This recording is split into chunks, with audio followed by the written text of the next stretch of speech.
A very good evening, a warm welcome to Dan Really Likes Wine, presented by Pick and Pay, and welcome to an evening of celebration, which is, in honesty, the way the show normally plays out. We celebrate wine, happily so, but we've got wine that's in particular need of having a toast raised to it, because today we have a look at some of the top performers in the Trophy Wine Show presented by Investec, which means Michael Fridjhon is joining us imminently, and together with a selection of the top performers, people who got 98 points for their wine, won assorted trophies, had a really, really good run at this year's competition, have got wine for us to have a close look at and see just why it is quite so good. It's a formidable group of judges assembled every year, but I think this year in particular, Michael did an outstanding job. 3 big-name international judges joining a great selection of South African-based judges. Who did well? Why did they do well? And what was this year like in terms of the trophy entries? Well, Michael will run us through all of that shortly, and we will also find out from our different winners what it means to have done so well in this particular competition. So all that coming in a moment in celebration of the Trophy Wine Show presented by Investec. Before we do that, though, let's have a look at this week's wine news.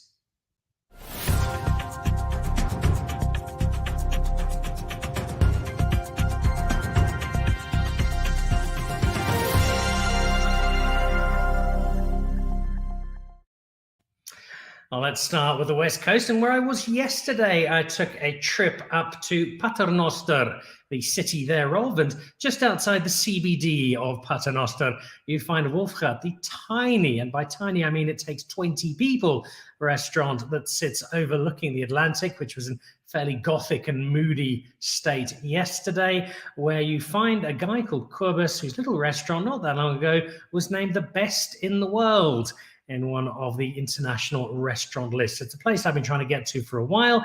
I finally got a booking, trekked my way up with a few friends, and it is an exceptional experience. The food, unsurprisingly, is delightful, but it's the freshness and authenticity of the food that is all from the immediate surrounds that really stands out. Lots of invention in terms of some of the stuff that Corbus has tossed in to his various dishes. But for the importance of this particular show, what was really cool to see was the wine selection, all of it from the West Coast or thereabouts. Some wine I'd never had before. You can see at the top there, the Gedeelte, that's John Bauer, who used to be with Arie Badenhorst. That's a Palomino I had for the first time, which was fresh and lively and beautiful with some of the seafood that Corbus serves up next to it. That full-on misfit from Saki Mouton in great form as well. And here's a wine you might, I know Michael Fridjhon will have tried it. I'm not sure how many of the rest of you have. That is a Harslevelu. I think I've got that right. My Hungarian might need a spot of polish. A Hungarian grape being made in South Africa. I think that's Lemberg who make that particular one. So lovely selection of wine, a terrific meal, and a wonderful, wonderful experience up in Paternoster. If you can get in, and good luck because it's booked up for months in advance, and it is a pilgrimage you should certainly embark upon. You will not be disappointed. So that was a first yesterday. Also a first yesterday was going to visit the tunnel. This is the Cellar Club underneath the V&A waterfront, where they discovered not that long ago that they've got these tunnels, and one of them has been turned into a wine venue. That is Janelle van der Merwe, she and Alvi, the team behind Alvi's Drift. And I got to taste with her and check out what's a really cool, slightly gothic venue. You can see it there underground. Just a really fun place to go and drink wine, especially as was the case last night on a cold winter's evening. Some lovely wine as well. Unsurprisingly, it was the Chenin Blanc from Alvi's Drift that really stood out. But all around a nice selection, and Janelle was in sparkling form. They do these about twice a week, the masterclasses from 6 until 8. So a nice way to spend your evening if you've got some free time midweek down in Cape Town.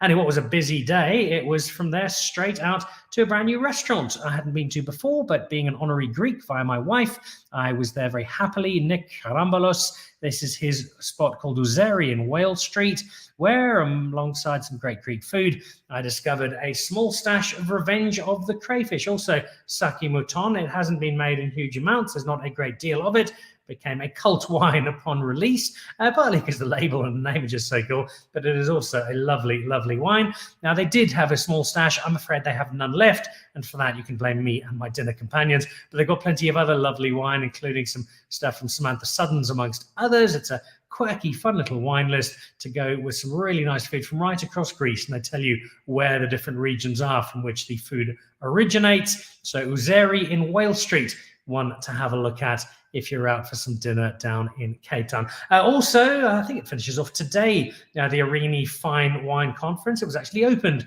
by Michael Fridjhon a couple of days ago. There's been some wonderful discussion, a lot of international guests, and a nice warm-up, in a manner of speaking, for Cape Wine, which is now hovering on the horizon and looks like being a great, great celebration of all things wine in South Africa. Speaking of which, let's head in to this evening's show and our selection of guests who are all beaming, and rightly so, because they have conferred upon them by Mr. Fridjhon and his team the honour of exceptional performance at the Trophy Wine Show presented by Investec, which means the man behind it headlines our guest this week. Michael Fridjhon makes a very welcome return to Dan Really Likes Wine, alongside a stellar collection of figures from the South African wine industry.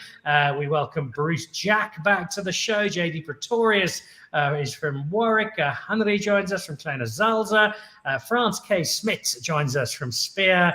And no, it's not the guy from Fraser. It's actually Paul Cluver from the estate of the same name. And together they make up our guest list this evening. Guys, welcome. Lovely to have you on. And Michael, congratulations first up. You put together yet again, not just a great selection of wine, but what appears to have been a really thorough and engaging process to get to the top performers. Give us a snapshot of the 2022 vintage of the Trophy Wine Show. Well, Dan, thank you very much, and thank you for having me on the show. Yes, it was firstly wonderful to have international judges back with us. And to be very clear, I think we have extraordinary judging capability in this country. And in the years of lockdown, we were able to call on people who were all graduates of the Wine Judging Academy and who have all really honed their palates to the kind of level that we think is important if we're going to separate the really good from the simply seductive. But the joy of having an international panel back is simply that outsider's perspective. And whether the outsider is Anthony Rose, who in fact judged at the very first Trophy Wine Show in 2002, or Eric Guttelman, who is sometime chief somm at Paul Bocuse in Lyon and heads the whole wine division at the Loiseau Group, or as a first-time visitor to the show and to the Cape, Anthony Muller, who is the ex-somm, in fact, of the French Laundry, which I guess is the most famous restaurant in Napa Valley, but is now the wine advocate, the Robert Parker man, responsible for covering South Africa. We really had that kind of extra vision into the South African wine industry, which we encourage the overseas judges to bring, because their message gets back to producers and it keeps the industry not only on its toes in terms of quality, but keeps nudging it very gently towards an international direction that is considered, is thoughtful, and is a key part of what the show stands for, which is to help the industry integrate itself at the very top level with top producing countries and with the most discriminating customers. So that part worked very well. And we see that in the rigor that accompanied the results. We had actually in the end only 30 gold medalists out of which to choose our trophies. And that's pretty much in line with what we've seen for most of the last 20 years. Over the 2021 editions of the show, we've judged just over 20,000 wines, but we've only awarded 300 and roughly 60 odd trophies. So you can only win a trophy if you've already won a gold medal in your class. And once you've won that gold medal, you're either going to win a trophy for best in class, or you're going to win a trophy for being the discovery of the show, the best value wine, an international judges trophy, the highest scoring wine from amongst the international judges' scores, or the new Vinalop Trophy for the show's best premium wine. So it really is a very, very tough competition. Jancis Robinson thought that it might indeed be the toughest wine competition in the world. And while that doesn't necessarily amuse the industry, because they enter their wines and they're not necessarily happy if they don't get a gold medal, the truth is that we think of this much more as the Olympics, where a bronze medal is a real achievement. A silver medal is something that very few people win, and a gold medal is an item of the highest rarity. So the fact that the people who are assembled here this evening represent gold medal trophy status is real recognition for fabulous winemaking that's been put through the mill, identified, and only once it's got that gold medal does it go to the trophy judging, where all the judges sit together and review the top wines of the show. Elaborate on that particular point for me, Michael, because one of the great joys of wine is that the two of us can drink exactly the same bottle of wine and have quite different opinions on it. And yet neither of those opinions are necessarily wrong if they reflect how we enjoy a wine or what we like to taste in a wine. So how do you come to these decisions as your judging panel, given the subjective nature of a palate, and make sure that there is some kind of framework, some guidance for all of the judges, so you know that you're working towards a common cause in terms of how you evaluate what's gold, what's silver, what's bronze? Okay, so one of the first things, and it's been something we've done literally since the inception of the show, is we've established the kind of criteria we most wish to reward. And there we're talking about wines that, and it's interesting you mentioned the Arini conference that I've been at for the last couple of days. We're discussing the concept of fine wine, not necessarily expensive wine, not necessarily wine that is a luxury item where you can seduce the consumer, but it doesn't stand up to certain criteria. And the things that I think are most important to the Trophy Wine Show are criteria such as nuance, finesse, delicacy, balance, detail, intricacy. We look for wines that are fine, that are not overdone, that are not super alcoholic, super rich, super juicy. Because yes, they are very interesting, they are very seductive. You may not want the second glass, and it may not be that the bottle will age as well as it appears to when you taste it as a young wine. So all of those categories include the concept of age-worthiness and longevity. So there is a framework. I described to each panel the kind of criteria we like to see rewarded. But in the same breath, I say this is not an absolute. If you get a real blockbuster of a wine, and it really is superb, intense, delicious, and still has an element of freshness. Pierre Lurton used to say, the wine must have the freshness. And that idea of savoriness and of freshness is very important. So we're not absolutely prescriptive.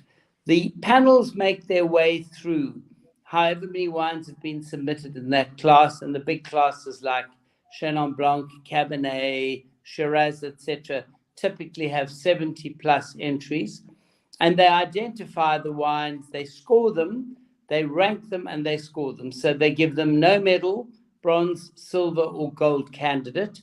They put a score alongside the bronzes and silvers, and then as show chairman, they show me the wines that either as a panel they haven't been able to agree on. In other words, somebody says, I think it's a gold, somebody else says it shouldn't be in the medals. And my job as show chairman is to resolve that dispute. And then at the same time, they look at and present to me their top silvers, their gold candidates, and often I ask to see the wines which are on the cusp, the high bronze that never made it to silver, or the low silver, so that I understand why they separated it from the high bronze. So we go through that exercise on every panel with every category. And in that way, we try to make sure that there's a consistent standard that runs past Cabernet, Chenin Blanc, Chardonnay, etc., etc. And then we look at them and we decide between us which wines stand above the rest of the class. So bearing those criteria in mind, we started in the case of the Chardonnay panel with 15 wines that were either high silvers, mid to high silvers, or golds. And we then recalibrate to decide how many of those cross the 95-point mark, which sets them out as gold medals, how many are in a sense kept just below, are a top silver, and unlucky not gold. Once we've made that decision, the gold medalists, all of them, are carried forward to the trophy wine judging, where all the judges sit together, and they first of all have a chance to reject that wine. If they reject it, it cannot be deprived of its panel gold medal score, but it can never win a trophy, and they can score it accordingly. And after that, we really simply use the scores from the trophy judging to arrive at an average final score, which says whether the wine finishes on 95 or 96 or 97, or has happened this year, a few on 98. And that really is, as much as possible, the combination of individual palate, individual preference, and finally a collegiate decision where everybody on the panel finally agrees whether it's a gold, and everyone who is there as a judge finally gives it its final score. It is both comprehensive and it is democratic, and it's a process that has us with a selection of very happy guests given their triumphs, led by a smiling Frans Smit from Spier. Before I jump over to France, just very quickly, Michael, best overall producer. Explain to us what that means for Spier. Okay, well, Spier have won it once before. There are only, I think, 2 or 3 producers who have won that award more than once in the 20 years of the show. And that's actually quite an interesting calculation because it's based on the rarity of the relative rarity of their awards. So if you have hypothetically 1,000 wines entered and you have 20 trophies and 20 gold medals, or 40 gold medals of which 20 have become trophies, then by definition, a trophy winning wine is twice as rare as a gold medal. And if you have 80 silver medalists, then a silver medal is a quarter as rare as a gold medal, and so on. So those points are determined each year on the basis of the relative rarity of bronze, silvers, golds, and trophies. And you then tally up the total number of points available to that winery for its top 5 wines. So if a winery has, as Spier in fact did, 2 trophies, they have an almost unassailable lead unless somebody else has 2 trophies. And once you have 2 trophies each, we then look at the gold medals, the silver medals, the bronze medals, and by looking at the points available to the winery from each of those different categories, we can see which is in fact the highest scoring winery at the show. And the limitation of 5 wines to pick from is because you don't want to award it to a winery that enters 30 wines, gets 2 golds, no silvers, no bronzes, or 25 bronze medals. And somebody else enters 5 wines, gets 2 trophies, 1 gold, 1 silver. You want obviously to take the top 5 wines from that winery and not let the producer who has entered a higher number of wines get a disproportionate advantage. Well, that has all added up to seeing Spier emerge as the top producer. Frans, congratulations. It's a wonderful award. Michael's explained in some detail just what you had to go through to get to this. There are plenty of awards around. This one gets particular scrutiny. How much does it mean to you and to your team at Spier to have emerged with this particular accolade? Yes, Dan, thanks. Can you hear me? Loud and clear. Great. Then I think it's actually fantastic this trophy show is coming a long time, and to be the best producer is probably something quite rare. and as Michael explained, to have a trophy is also very rare. So it's a great honor and privilege to the winemaking team and the farmers that support us in producing this wine. And you've come out, amongst other things, on top in two key categories. One of them being Chenin Blanc, which we watch very closely in South Africa. The other being Merlot, which seems to be undergoing something of a resurgence as wine in its own right. Let's talk about the first of those. Chenin Blanc is in a really exciting space in South Africa and has been for a little while now. I know you guys feature a lot in the Chenin Blanc Awards as well, so it's not a space you're unfamiliar with, but given just how important Chenin Blanc is for South Africa, this is a really special one to win. Yeah, Dan, both these wines are exclusive to Woolworths, so which is a big focus for us to support our customers. Yeah, the Chenin Blanc, as you allude to, is something really special for us at Spier. We talk to Chenin as a heritage grape, and we focus a lot. This particular wine is from two old vineyards, older than 30 years, in Stellenbosch. So this wine is 100% Stellenbosch, and we work with older vineyards, two specifics in the Helderberg. And year after year, when you go into the vineyard, and in particular 2020, we had a bit of rot. We had to be extremely selective in picking to get to the result. So it's a great wine, and it's when you taste the wine, it's also again, Michael alluded to, we went away from quite a heavy style with lots of oak to a more supportive style, slightly bigger barrels, and to really reflect this sort of white stone fruit with some citrus lines in the wine. So a great wine. And you look at the color of the wine; it's bright and green, with a great aging potential, and it's really reflecting that the Helderberg and Old Chenins is something to look up to.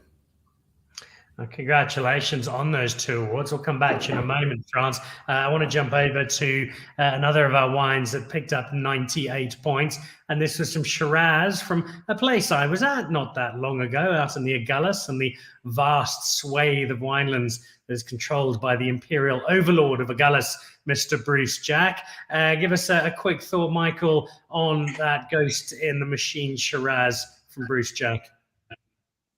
So, I mean, it really is very interesting. And I have to say that, I mean, Bruce said to me that wine has, in other iterations, produced internationally recognized results.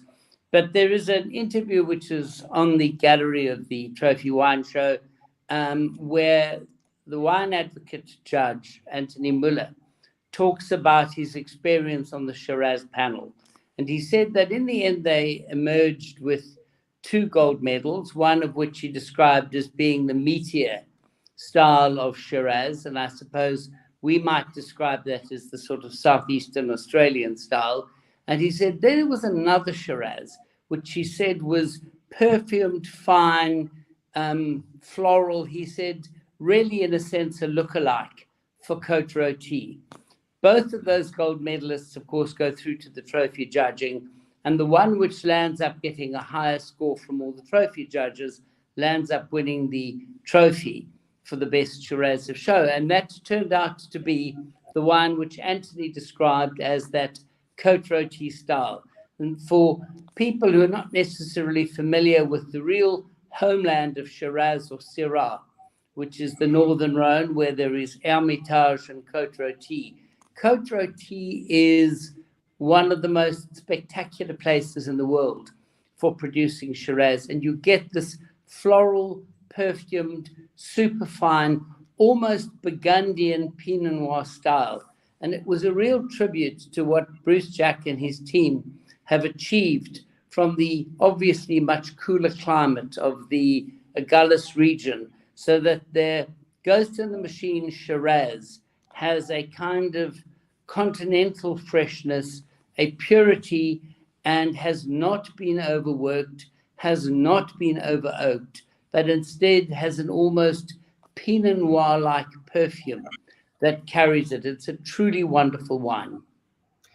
Well, that's some endorsement to get from Michael there, Bruce Jack. How much of a surprise was it to get the 98 points, the trophy, or was it something you had a sneaking suspicion might have been on the way? Dan, I expected 99 points, so it was a bit of... Look, it's, shows are always... you take them with a slight pinch of salt, because there is an element of luck involved, where your wine sits in a lineup, etc. And one of the fantastic things about the trophy show is that the wines that I expected to do well generally in a year are the ones that do well at the trophy show. Whereas there are other shows around the world where it's a little bit of a shotgun approach. You hope for the best because it's important in that market. And every now and then you get lucky and you think to yourself, wow, I'm not quite sure where that was in the lineup, but it's certainly, you take what you get. And when you don't do well in a show, it's a water off a duck's back. You can't get worked up about it. I think we all, go out there to make the best wine we possibly can. And I think when you get, luck plays a role a little bit. France mentioned growers and vineyards. So if you are able to work with a really good grower and you have the good fortune to happen to have a really good vineyard to work with, you're immediately ahead of the game. And this vineyard is very different from anywhere else in South Africa. It's planted at 520 meters above sea level. You've seen it, and it's very close to the coast. So it's only 45 kilometers from the southern tip of Africa, and that altitude and coolness of the Agulhas region obviously has a massive impact on the mesoclimate within which the vineyard exists. And then we just, I love the fact that Michael said it wasn't overworked and there wasn't too much new wood. Well, I couldn't afford any more new wood. I think that's the reality that we sitting with as independent winemakers. And every now and then there's certain styles of wine. So you have to adapt, your winemaking to your pocket, I think. This is just a vineyard that loves the freshness of less wood handling, much softer handling. There's a large percentage of carbonic maceration that takes place, and that gives it its perfume and its freshness. But this is a style that we've been making forever, right?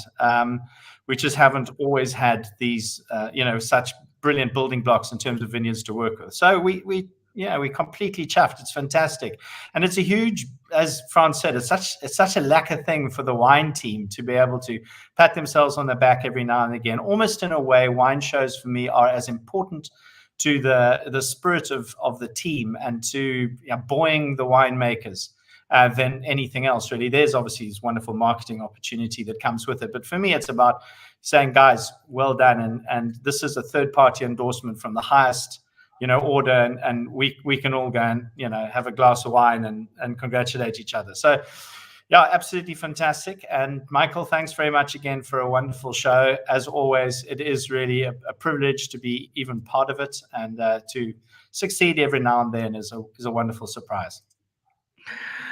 Congratulations again. I imagine Thornton is still dancing in the cellar and the team are jubilant. Is there a sense of vindication in that you have settled on what you feel is clearly the right style of wine to be making these grapes from this vineyard, and created something that is a little different to what other people might be expecting from a Shiraz, but yet have obviously, as the judges agree, hit on something that really, really works?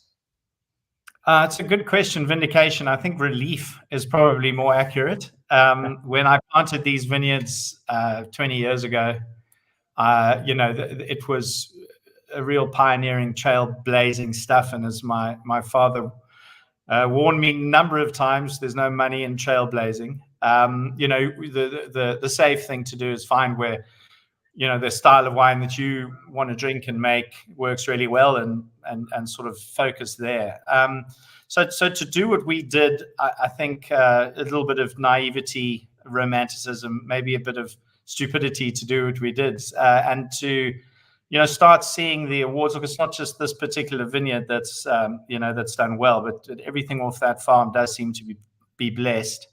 And so, just huge relief that we took a big gamble. I mean, we put a lot of work and research into that farm, and we had temperature probes up for 5 years before we even bought the farm, looking at hourly temperatures throughout the year, and then we put a weather station up for a further 2 years before we actually settled on that farm. So it's as of course soil samples and all the rest. So we had a feeling that it would be different and be special, and so it's proving to be. And I think what a privilege just to get that right, and a lot of luck. Oh, I'm not sure how much luck is really there. I suspect you are playing down the amazing work you and your team have done. You have got the accolade for your Shiraz. The accolade for the Chardonnay went not too far down the road to Mr. Cluver and his team. Michael, a quick summary of that Chardonnay and Paul Cluver topping the list. So it really was, curiously, possibly the strongest class of the show. It had at one stage, as I said, up to 15 candidates that were being considered for top silver or gold. And in the end, I think we settled on 4 or 5 gold medalists. It was a really, really strong class.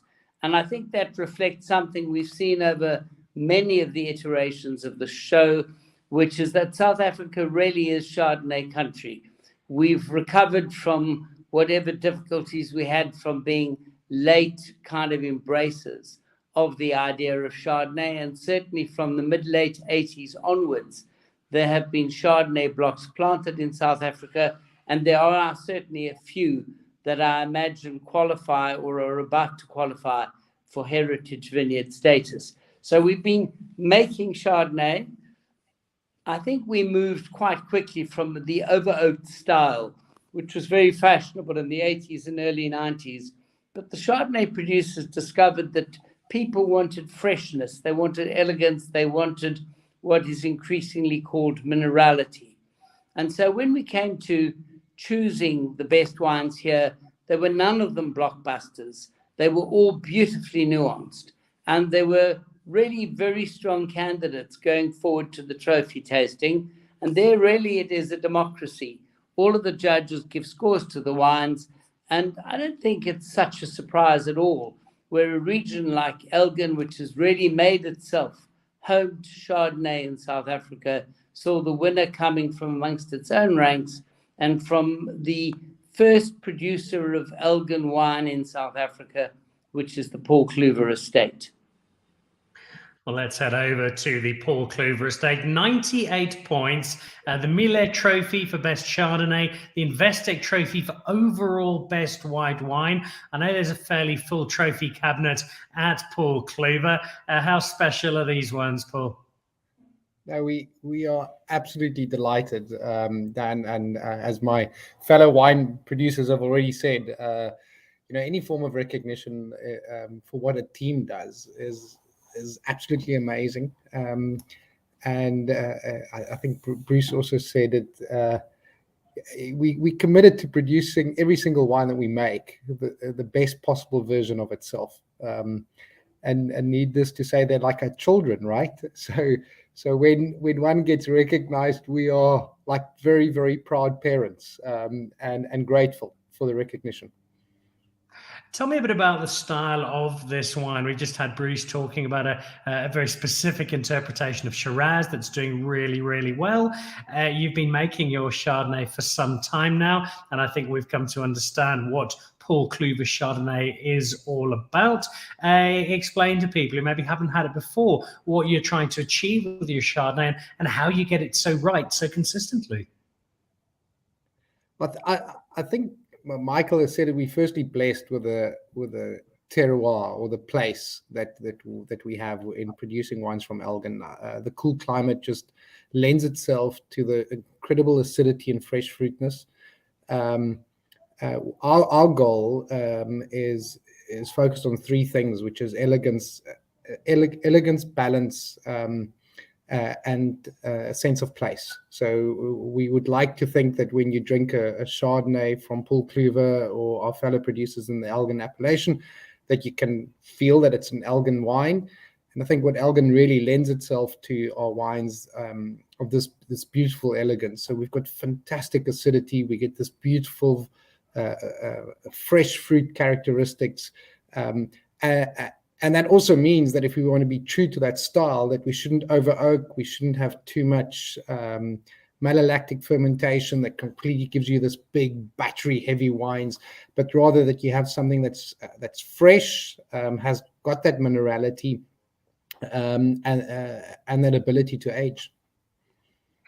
Which it certainly has. It's a wine to drink now, but a wine that you can keep on drinking. And in terms of winning something like this, Bruce speaking about his team, but also just for the space as a whole, for promoting Chardonnay, for getting people to drink something that maybe they haven't been or haven't spent as much time exploring. How much impetus does this give you to then do more for Chardonnay and to spread that particular gospel? So, very much so. So I think firstly, Chardonnay is the most planted white wine variety in the world. In South Africa, Michael's already said it, we were fairly late participants to the production of Chardonnay. It's really in the 1980s where Chardonnay really started being planted. And that's really, firstly, I think South Africa fell in the same trap that America and Australia fell into, which was we over-oaked it.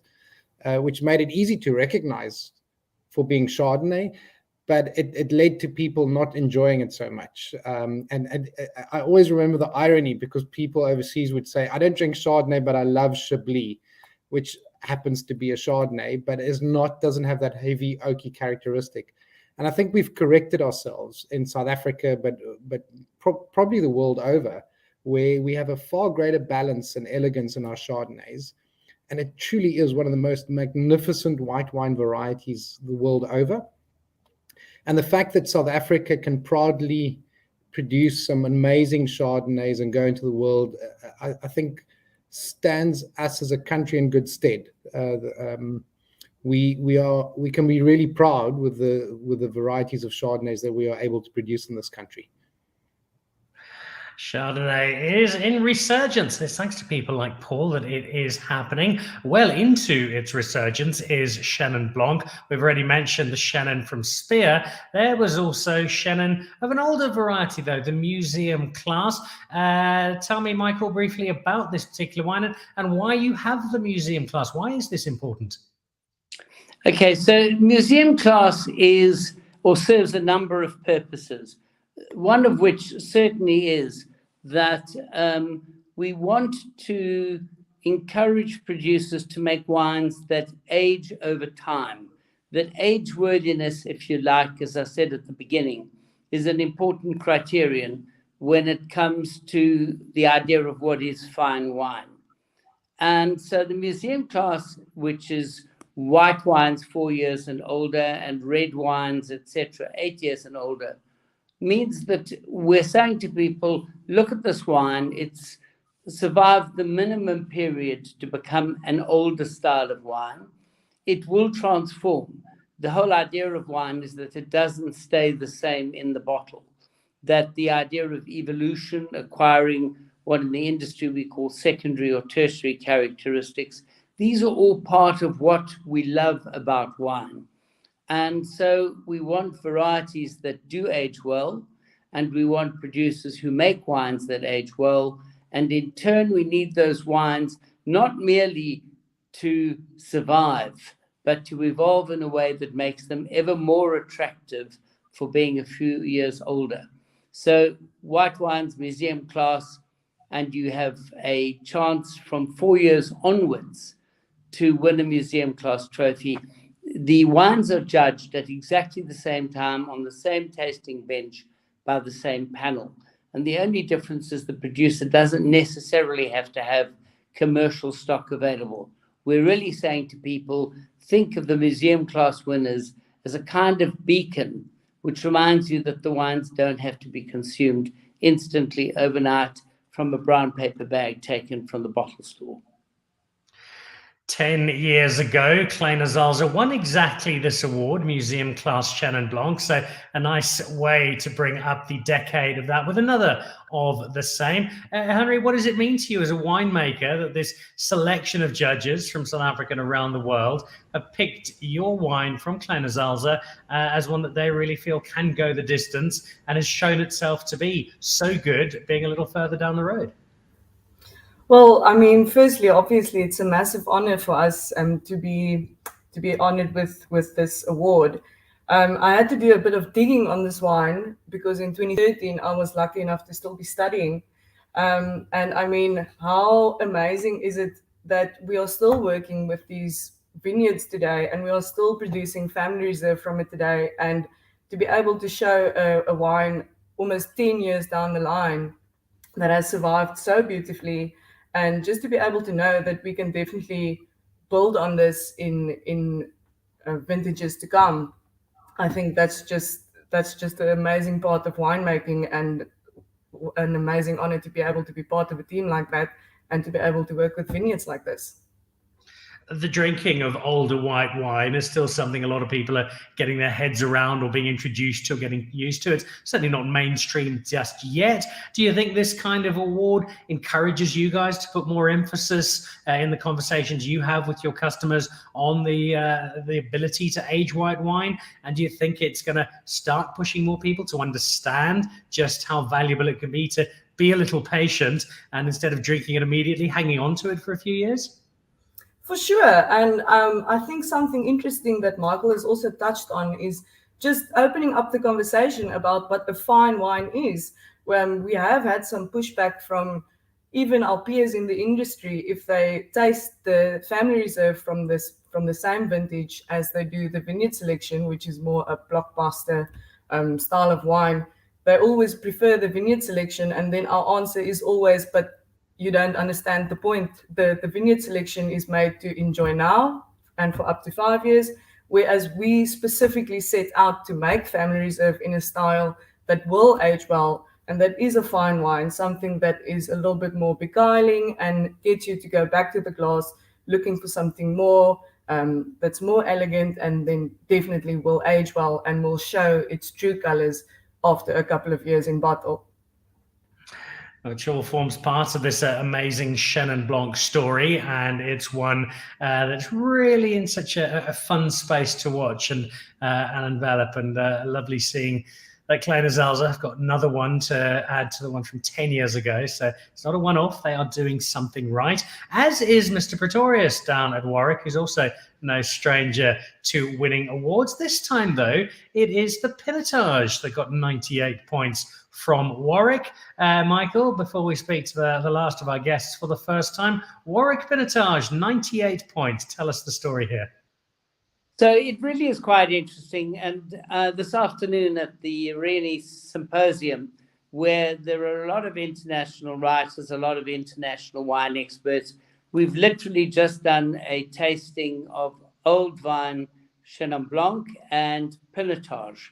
And amongst the overseas guests here is one Robert Joseph, who has been coming to South Africa certainly for comfortably 30 plus years.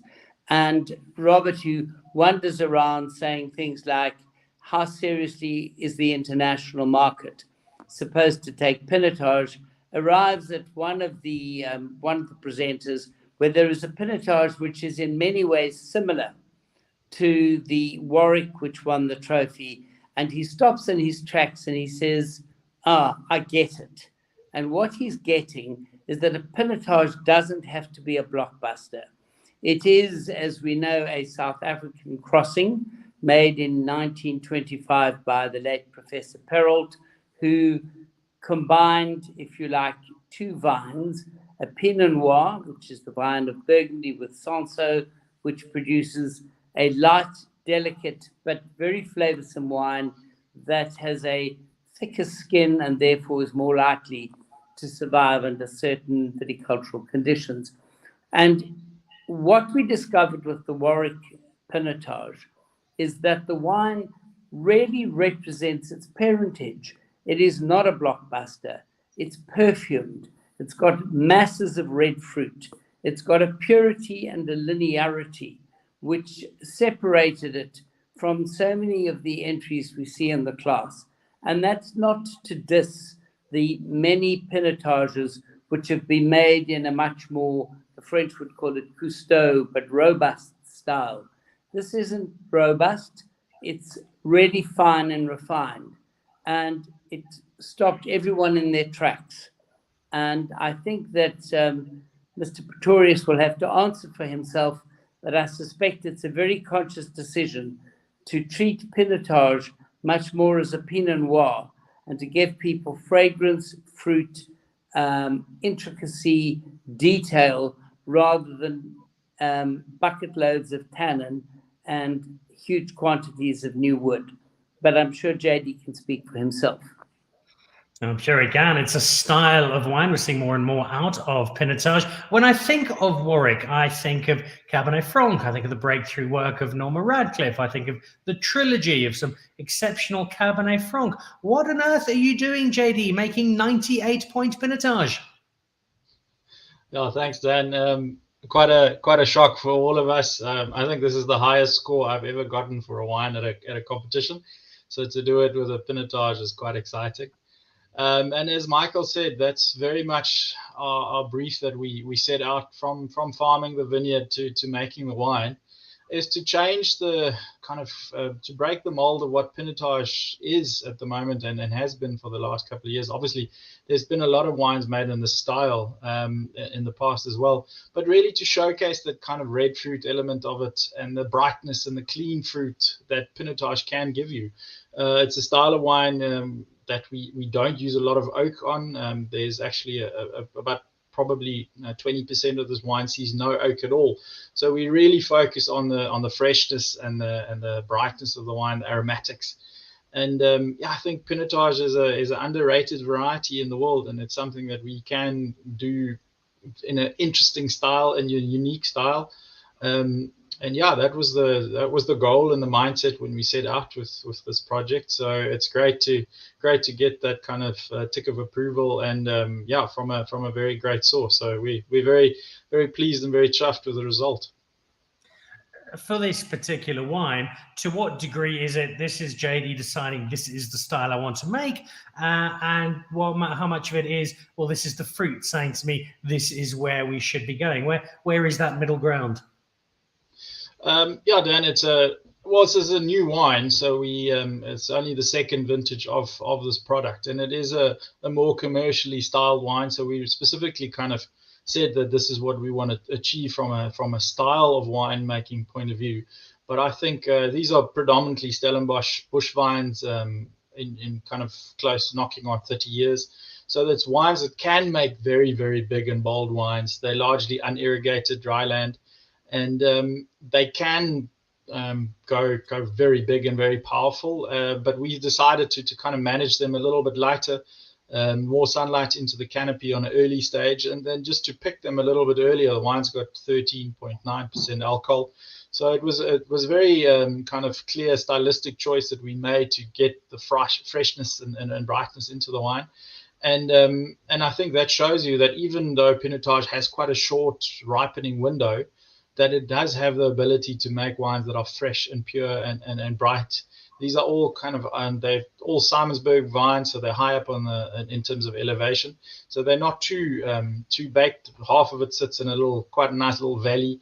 So I do feel there's a lot of viticulture involved in any wine. Doesn't matter where or what or style you choose to do. And I think here we've got a nice combination of what the vineyard wants to be and wants to do, and a style of wine that we chose to make. And I think we've got quite a happy marriage. Very, very happy indeed. The only unhappy note is that we're almost at the end of the show. So before we do that, I want to jump back to all of our producers very quickly. In France, I'll go back to you from the beginning. Throw forward the Trophy Wine Show with Investec 2022. What particular wine, give me one from the range you have at Spier. What's something that's really exciting you at the moment that Spier's working with, that not necessarily the trophy winner next year, but something that's going to get some interest from the judges and something that us as wine lovers should be keeping an eye out for? Yes, Dan, that's an interesting question. We've been trying for the last couple of years to actually go lighter in style with our wines, to even our top end wines to have more red fruit spectrum, so picking slightly earlier. Not particular something very specific, but we definitely start to focus on our top end wines, area specific. So with that, I mean that we sometimes will now put a limit on growth.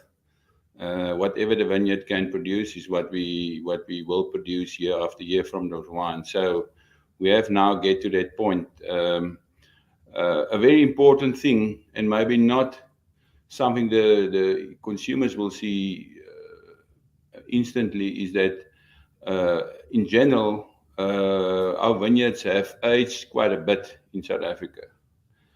And we are busy with quite an aggressive plan ourselves, but also with our suppliers to follow a replanting program. And on top of that, we are going much greener. So we talk about regenerative farming practices. So we are going in a process of measuring carbon and improving practices that improve carbon in the soil. So we on a route to hopefully leave our farms, our vineyards, to our generation after us in a space where they can make even better wines that we're doing in the moment. So exciting stuff happening in the background, and to see the result of the work in the vineyard, in the winery coming through in a trophy show is fantastic. In particular the Merlot. I don't think we've won a trophy for a Merlot in 10 years. Not that it's a variety that people. There are very few super end Merlots in South Africa. When we talk Cabernet, there are many Cabernets which gets the limelight. So it's great for us to have a Merlot. It's a great variety that it's the first wine I made at Spier.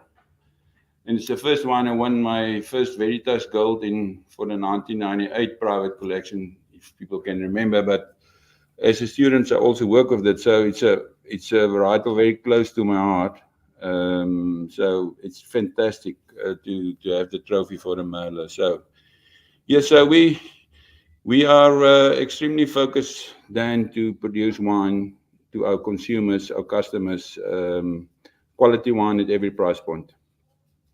Which they continue to do, with the added bonus of winning the occasional trophy for some of them. And I like that Merlot story. I really, really do. What about you, Bruce Jack? I know there is a new Bruce Jack wine produced every 8 minutes, to the utter dismay of your entire team, when you've suddenly decided that you must have an organic Romanian Cinsault as part of the collection. What masterstroke piece of winemaking genius is going to be a headline act in a year's time? What's got even you really, really excited?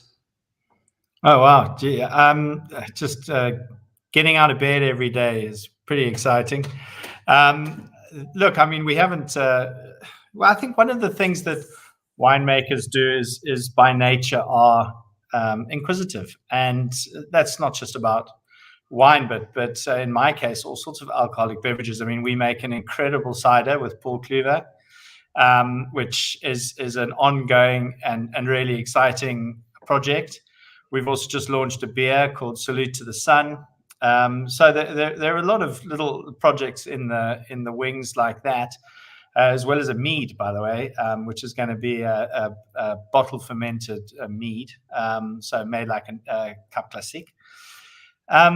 But in terms of wine itself, I think all we're trying to do is really sort of hang on with our fingernails and learn every year, more about the vineyards that we work with, so that we could be in a position, or can be in a position, as things change, particularly from a climate change perspective, to be one step ahead. And I think regenerative farming, as has been mentioned, and France and Spier, of course, have always been ahead of the game when it comes to that, is the number one most important thing that we're all working with. So how to get I mean, one of the amazing things in the South African wine industry is that if you manage your vineyards properly, you are always sequestering carbon. And I think agriculture needs to play a role around the world in reversing this legacy load of carbon that's in the atmosphere. And I think, we can definitely do it in the South African context. We should be doing it anyway because it's better for our soils, which means it's better for our grapes, which means we make better wine. But I think there's also a bigger responsibility from the South African winemaking industry to really take this seriously. We just need a carbon credit kind of way of maybe selling some of those to the richer nations, but all those kind of things that are in the offing, and very exciting. I mean, it's just such a privilege to be in this industry and with such nice people. And we really do, when you're not motivated by money, you have to be motivated by being happy, and that's what we are.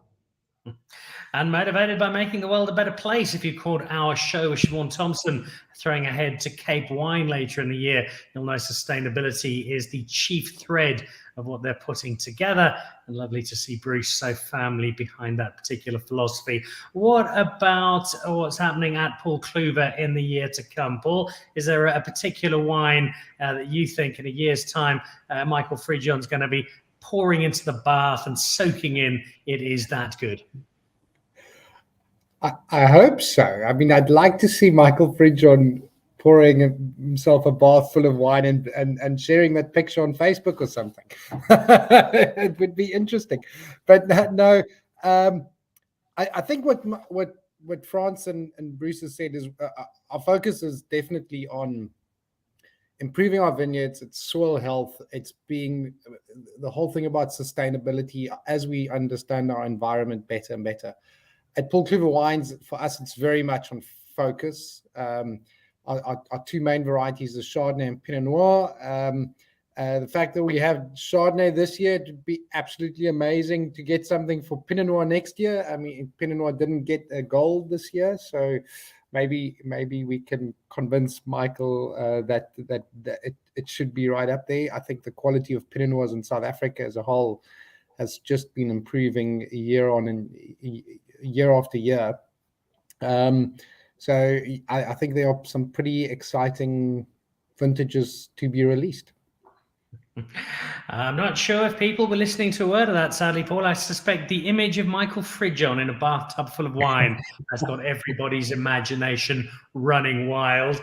Let's have a quick look at Kleine Zalze, Henry. I know it is an exciting time of transition for you guys as a business. You've got a lot of really interesting stuff happening. In and amongst all of that, are you able to single out something that for you as a winemaker is just getting you really, really worked up about for the year ahead? Oh, for me, I'm always very excited about the prospect of launching another release of Project Z. We do have quite a few interesting things coming, especially in that launch. But you'll have to wait and see. I don't want to let too much out of the bag at the moment. And if Michael is going to bath in some kind of wine, I bet it will be one of those. So once it's released, I would like him to come and find me, and then we can have a chat about it. I can see this already. Kleine Zalze of the bathtub with a caricature of Mr. Fridjhon wearing nothing but a smile in a bath full of Project Z. We will make this happen. All right, last one for you, JD, before we jump back to Michael quickly to wrap up. The year to come, you've just confused us all with an award-winning pinotage out of Warwick. What on earth are you going to be doing as your follow-up act? Yeah, hopefully back to basics, Dan. I think sustainability is a big theme that everybody's touched on tonight. So we've also put a lot of effort into pulling out old vineyards that weren't in a sustainable space. So we've got a lot of new vineyards coming into production, specific focus on Cabernet Franc and Cabernet Sauvignon. So really looking forward to making wine from those. Obviously, not everything is great from year one, but really keen on building on those vineyards and getting them back up to shape and into the top end. But yeah, like I said, back to basics, Cabernet Franc and Cabernet Sauvignon. which we shall look forward to sampling with JD and his team as the show goes on through the year. Right, let's go back to our chair of show and acclaimed critic and future star of Bathtubs Full of Wine. A year's time, Michael, what would you like to see 12 months on the 2022 Trophy Wine Show with Investec? Where do we still need a bit of improvement? Well, the first thing I'd like to say is that I've always considered myself adding a little bit of body to the wine. So I have no problem being in your bathtub with everyone else as long as they're happy to join the party. But what I do think was really interesting about this year's show was that for the first time, we've seen first time in many years, a fabulous spread of varieties, that we've had things like Merlot, which don't often win a trophy. We had a delicious and spectacular Semillon from the Old Road Wine Company. We've got a Riesling trophy winner for the first time in years. What we are seeing is a much greater spread across the classes. And so what I'm hoping for next year is a consolidation of that position and some more of the niche varieties showing themselves well and helping South Africans to find wine types that they never ever considered were never on the radar screen, not because we shouldn't be drinking Chenin and Pinotage and Cabernet and Bordeaux blends, but because there's a complete cornucopia out there of fabulous wines from lots of different varieties, and the Cape is the place that does many of them as well as they can be made. And I think that sums it all up very, very nicely indeed. It's been a comprehensive process to get to our top wine producers. But Michael has shown you exactly why the guys who've got their trophies, got their 98 points, are so deserving of those accolades. And that leaves me, just Michael, to thank you very much for joining us on the show again, and to all of our producers. Congratulations. Well done on collectively an exceptional achievement and making some fabulous, fabulous wine. And really now the race is on for the 2022 Headline Trophy, which is going to be sponsored by Dan Really Likes Wine, which is to see who gets their label with Michael Fridjhon in a bathtub of their winning wine. I cannot wait to play this out. Henry, Bruce, JD, France, Paul, thank you so much. Michael as well, as I think load shedding kicks in down in the Cape. Guys, have a lovely, lovely evening, and thank you so much for being part of the show this evening. Thanks. Thanks, Dan. So there we go. The Trophy Wine Show this year, Michael Fridjhon giving us some understanding and context on how it all works. And gee, it's a big operation. 3 international judges, a whole pile of local judges, and an exhaustive process to make sure they get everything just right. And the results, some terrific wines. And I think there you've got a whole pile to look at. One of the things that I'd love you to try and do, nip down a Pick and Pay. I've got a bottle that I picked up earlier in the week for the show. This is that First Lady Pinotage. You can get down a Pick and Pay, and it's just such an interesting style, particularly if you're one of those people, I don't really like Pinotage. Try this. And also, if you're one of those people, I don't like Chardonnay. I like Chablis, as Paul put it. Look out for that Paul Cluver Estate Chardonnay in Pick and Pay as well. And again, a wine that I think is just going to surprise you with its elegance and without that big clump of wood that a lot of people still remember Chardonnay having from years ago and have avoided it ever since. So all of our wines, a really, really wonderful selection of why we're getting so much so right here in South Africa. And what a pleasure to be able to celebrate with everybody tonight. That does it for this evening. What on earth is happening on the show next? Yes, it's Mandela Day. This is going to be a lot of fun. I'm going to be at the River Club on Monday as we celebrate Mandela Day. I'll be joining Mangla Mlangeni and his team, and I will have Mutle Mogase on the show with the brand new Epicureans. Peter Ferreira will be joining us from California to remind us of that wonderful story of Graham Beck, Madiba, and Barack Obama. And we'll also be chatting to Thomas Webb, who makes the house wine at the River Club from Lima. And gee, it's some pretty good stuff. So that's next week on Monday. We will see you then. Have a lovely weekend. This is Dan Really Likes Wine, presented by Pick and Pay. Keep drinking South African wine. We'll see you on Monday. Goodbye. To join the Pick and Pay Wine Club, simply SMS your smart shopper number to 36775. It's absolutely free, and you'll get for yourself 3 times the smart shopper points on every bottle of wine bought. You'll also get a 20% discount on 10 different wines each month, a 25% discount on a case of wine, and a Magnum, some terrific competitions and invitations to awesome events.